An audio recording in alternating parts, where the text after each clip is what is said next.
Okay, welcome back. We're in the, not the secondary studio, what do you call it? The territory, third studio here. And we got a special guest, my brother Mark. Tournament time, baby. As you've noticed that, again, another losing day on Sunday for us. 2 winners, 3 losers.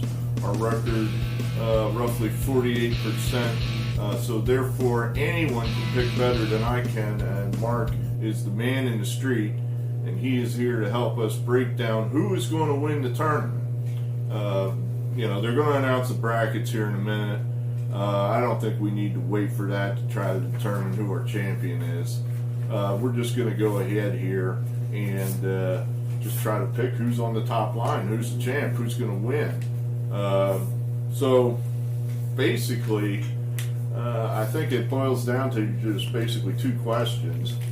Can Gonzaga, and we printed out odds here that he just shoved in his pocket because he's so smart he has them memorized. Gonzaga, I think this came from Vegas Insider. I don't know, and so I don't know if this actually corresponds to anything. These odds seem a little funky to me.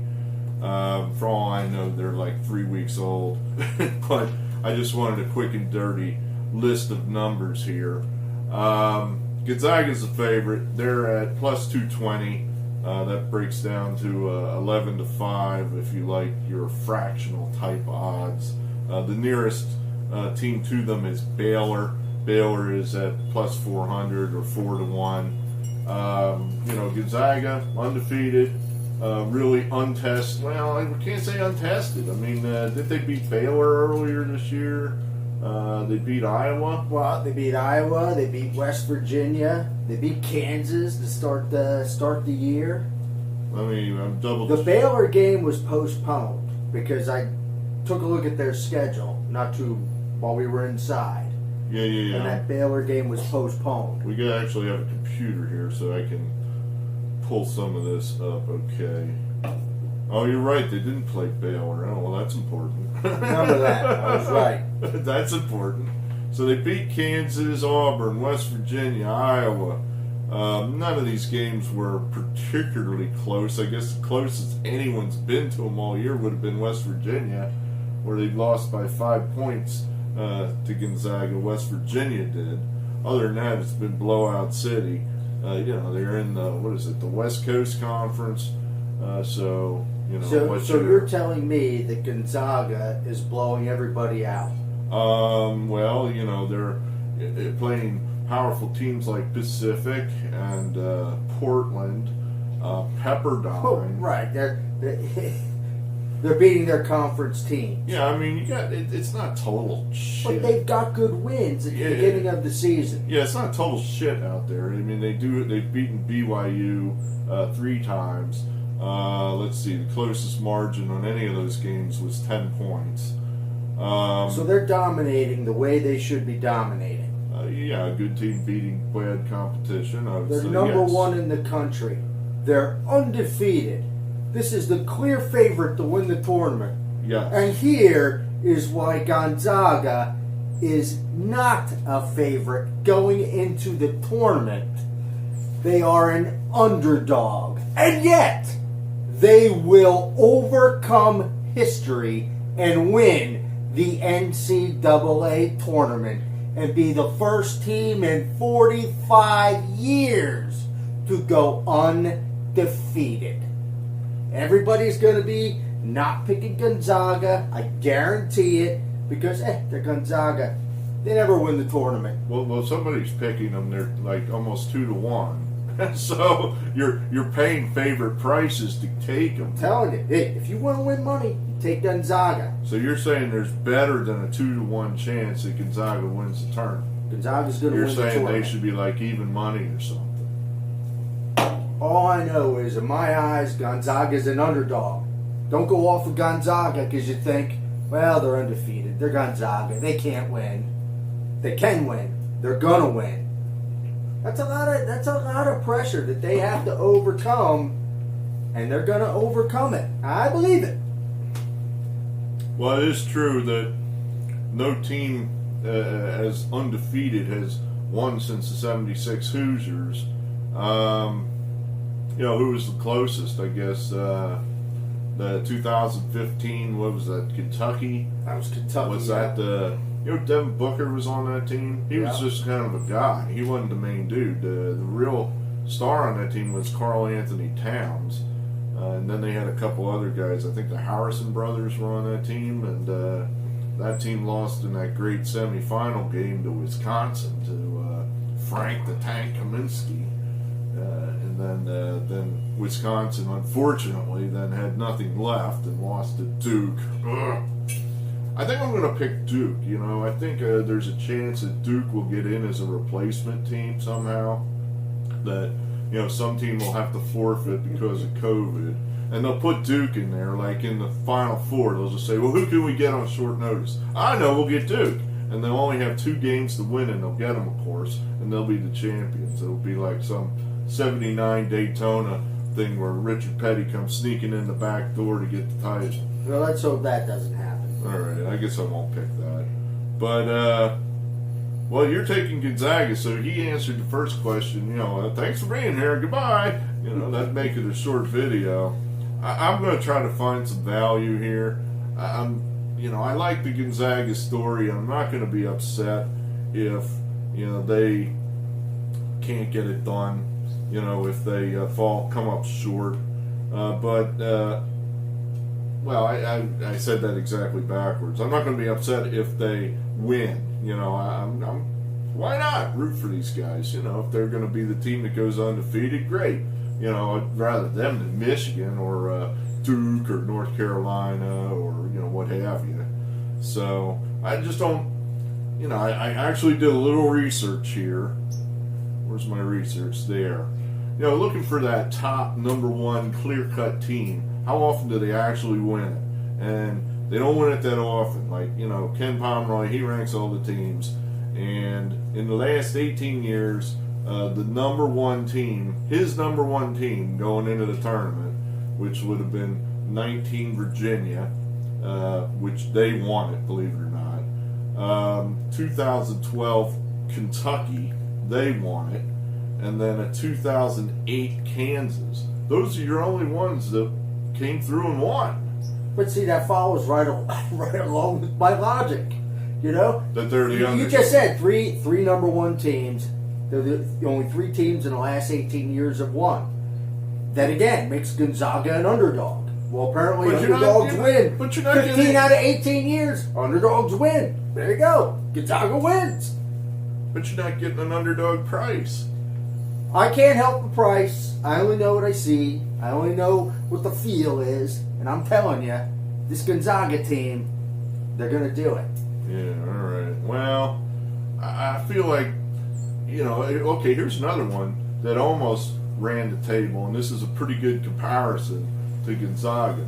The Runnin' Rebels, the Jerry Tarkanian Runnin' Rebels, they played weak competition and were piling up win after win after win. They won the title, and then were coming back as the defending champions, what was considered one of the greatest teams ever, and they lost in the semifinals. They lost by 2 points to Duke, of course. That's one of the famous college basketball games of history.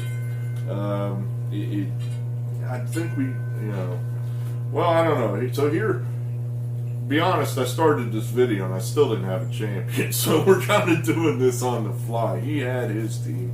I'm still like, I don't know. I can go down the list here and give you reasons why I don't like teams. I read an article in The Athletic.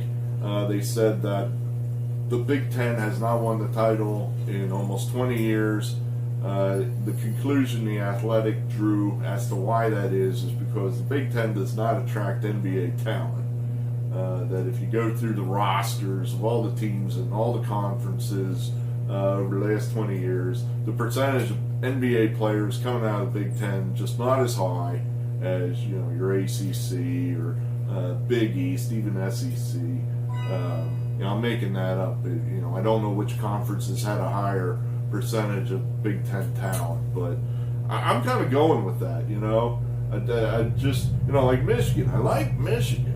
I like them as a good team. I'm contractually obligated as an Ohio State alum to dislike Michigan, but I like that team. But they lost one of their best players. You're a man of medicine.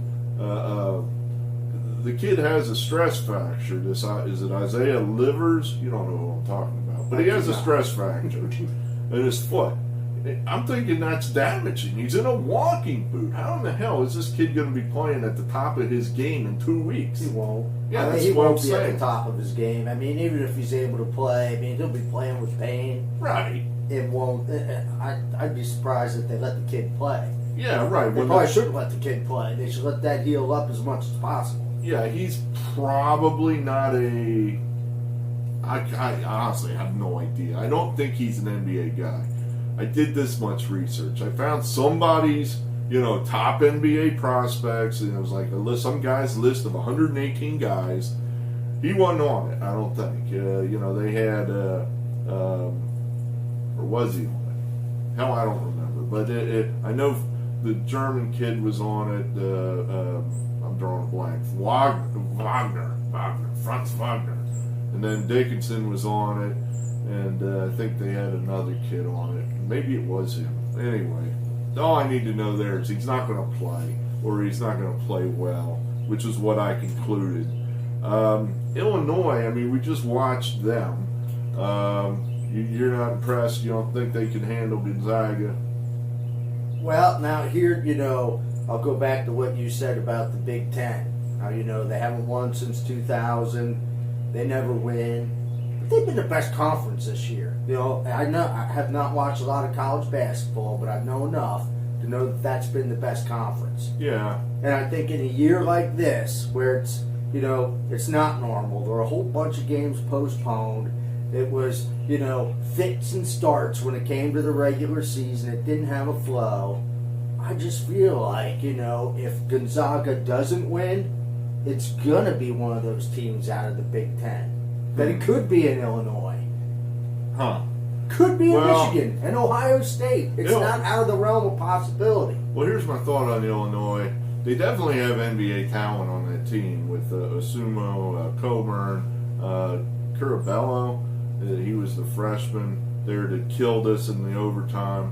I don't like the coach. I don't. I think it's when has Brad Underwood been in a big game, a big game? I don't know he ever has been. I think he's been a pretty good recruiter, but this is a new stage for him. Mark Few has, for your guy, he's been on some big stages and he's lost a few and he's won a few. He's never won the game, but he's won a couple big games. So I'm going to pass on Illinois. Don't like Iowa. To me, they're just a Illinois that's just not as good as Illinois. Ohio State, kind of same reason. I just think that Illinois, if I wanted a Big Ten team, I'd be probably looking at Illinois, and I don't think they're good enough. I just don't. So let's see, what else we got here? We got the Big 12. What about that? Baylor, they've had the same team together now for basically 2 whole years. Well, I think there's something to be said for that, continuity. Yeah. I don't know. Maybe I'm looking at Scott Drew, the coach there, same thing, kind of like, another thing I looked at that I noted that was seemingly a common thread in my research of champions. It seems like a lot of these champions either won their regular season title or won the postseason tournament. Like Illinois, Michigan was a Big Ten title winner regular season, but then Illinois won the tournament. So to me, that league gives you two options. Alabama, they happened to win both of them. Let's see, Baylor was the regular season champion in the Big 12, but then Texas won the Big 12 title. So, Baylor and Texas. I'm not a Shaka Smart fan. I think I'm going to pass on Texas. What about an off the map team? Like a Pac-12 or something. I guess it's possible. it's so hard for, how often does an off the map team win? I don't think they win that often. Well, let's see. I mean, what's your definition of off the map? Well, how about say a lower than a 3 seed? I mean, when is that? When's the last time that happened? My notes say 2014 with UConn. That was the Kevin Ollie UConn team. Yeah.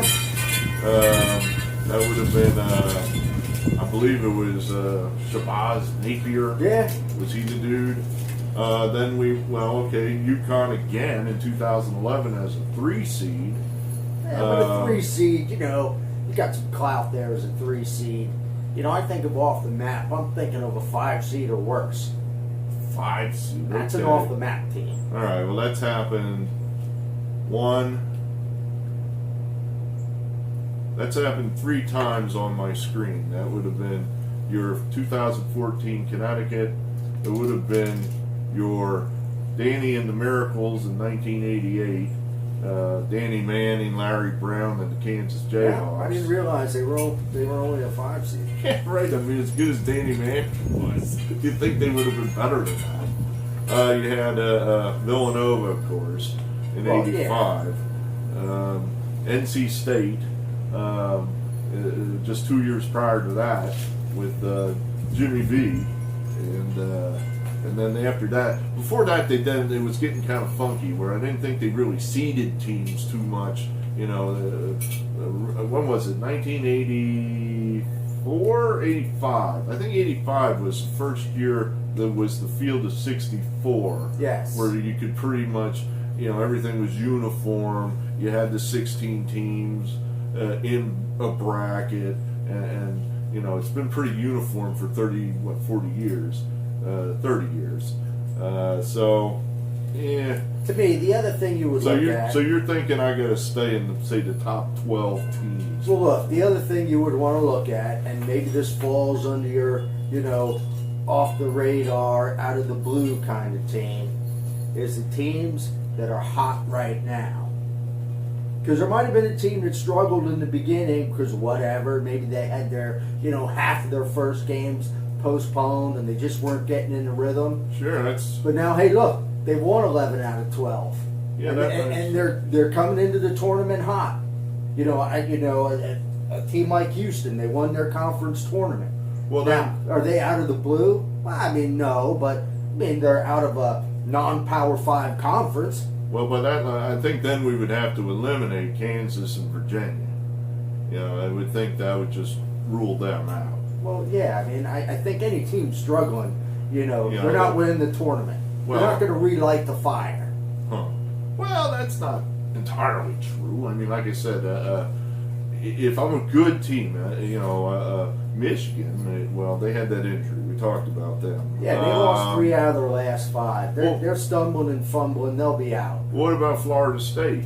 They lost. a team. They lost the conference final to Georgia Tech, but that game didn't matter. I mean, they're still, as I keep saying, I think they're the best team in the ACC. Well, and that's a team that they might have, prior to that, they might have won 10 straight.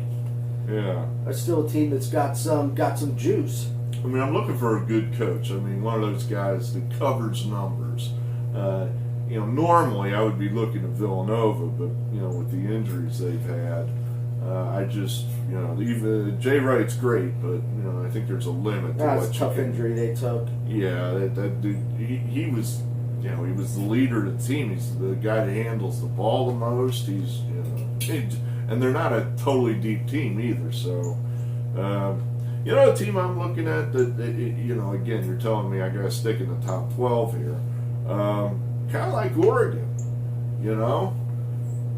I know you don't know the first thing about Oregon. I know. Didn't they took a tough beat against Oregon State the other day, right? Well, in that Pac-12 tournament. Oregon's a Pac-12 champion.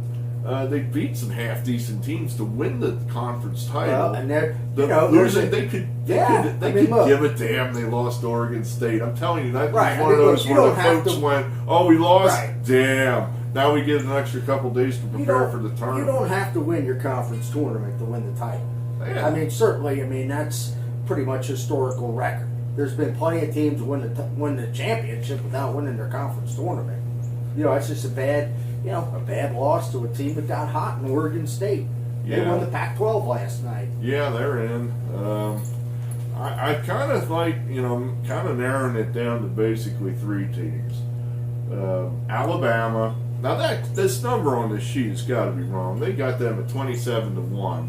They're the winner of the SEC, the winner of the SEC tournament, 27-1. I mean, they've got teams like Ohio State and Creighton ranked ahead of them. Oh yeah, that's probably. I don't think these odds are accurate. Yeah, this doesn't seem accurate. Alabama, I kind of think they're going to be like a trendy pick that everybody's going to be on them, and. But they're obviously playing well. They'll probably do some damage. They'll probably at least get to the Sweet 16. Yeah, but again, we're looking to get that top line, and that's a team that would fall under my category. They're hot. If you're going with somebody that's not Gonzaga, that'd be a team that hey, under my method, they would have a chance. Yeah, right. I'm looking at them. I'm looking at Oregon, and then I'm looking at UConn. You're saying who comes off the map? Well, it's pretty much teams named UConn. They have more titles with players that you never heard of at the time they were playing, and that team has a good coach.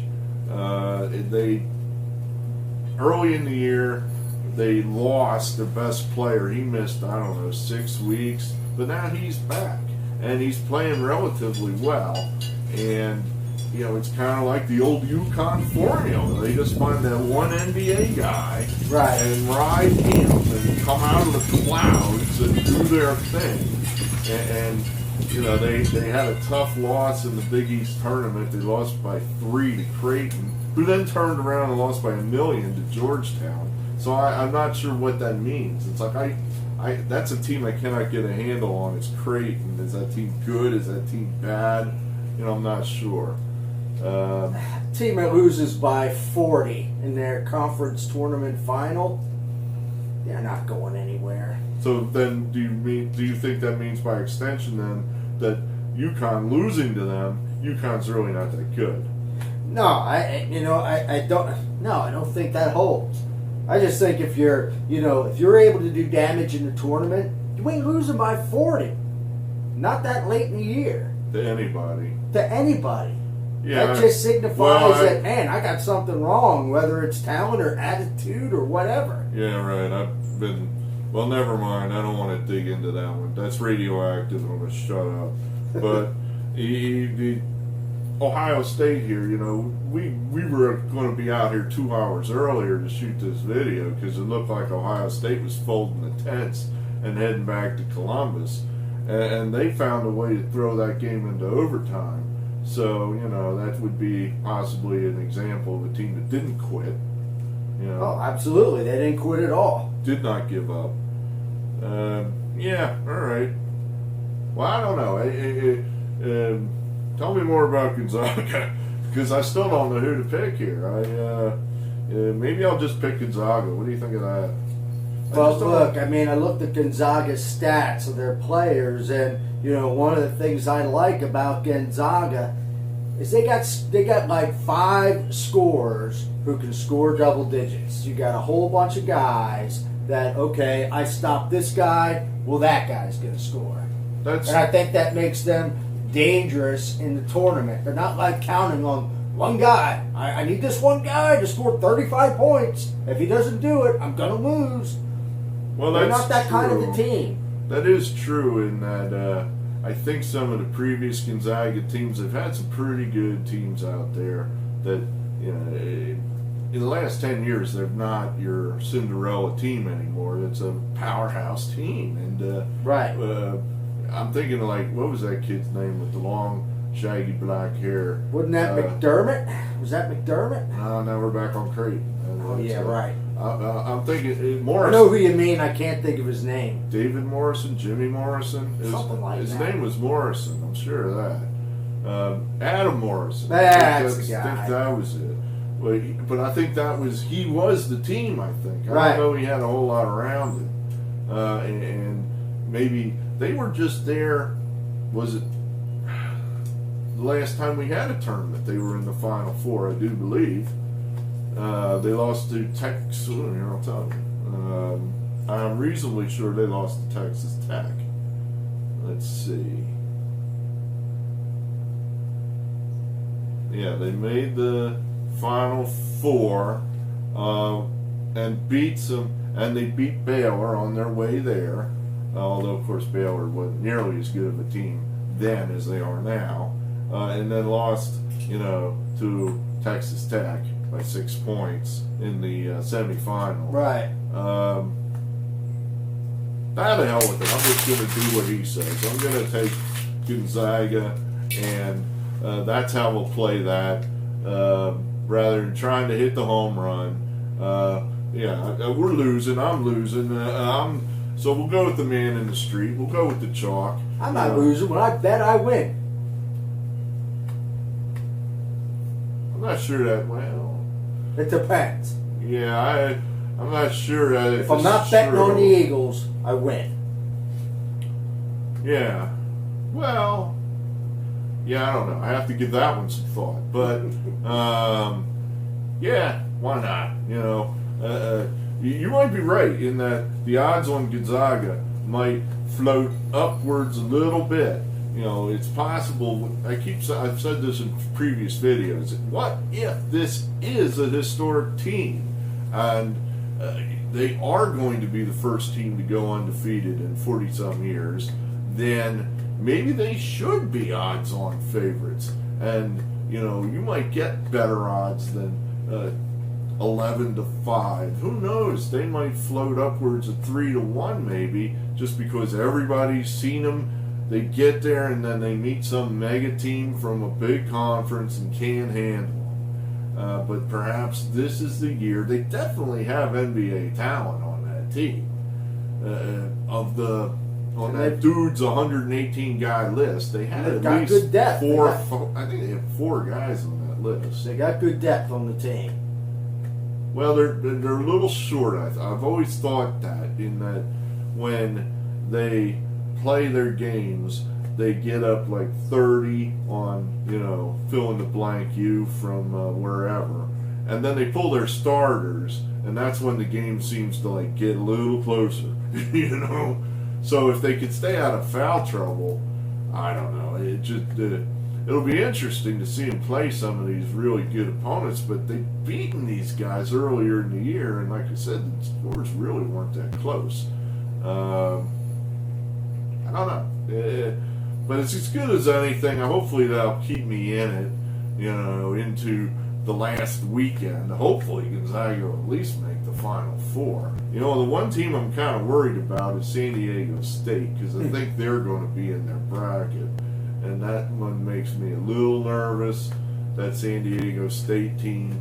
I think that could be an upset, possibly, where they're a real defense-minded team, and they can really slow a game down, and perhaps Gonzaga has trouble with them. Who knows? But we're just both going to take Gonzaga, because I can't think of anything better, and you can't argue with his logic that the favorite is the underdog. So therefore, what else you got for us? I got nothing else. I'm good. Take the Zags and win some money. See, now they really don't know what to do, because they're saying, well, we would pick against whatever Eric says because he's a loser, but now you're picking them too, so now but it's all a wash because I took them. See, now that breaks everything up and confuses things. So that's good. They'll make these people think a little bit. They'll have to do their own handicap instead of just picking the opposite of what I do. All right, good. Thanks. We appreciate any new subscribers. Appreciate everybody that stopped by to watch. And we're going and watch the tournament. Have them pick the brackets, and then we can figure out. I guess that'll be our next few videos. Is breaking down the opening matchups here for next weekend. So we're finally here. We're finally to a finally do college, college playoffs, if you will. March Madness. Just by saying that, does that like bump us up in the YouTube rankings or somehow? I got it. Should I put that as like a tag or something? Maybe that'll draw in an extra 10 people. Good, thanks. Signing off. Mark, Eric, out.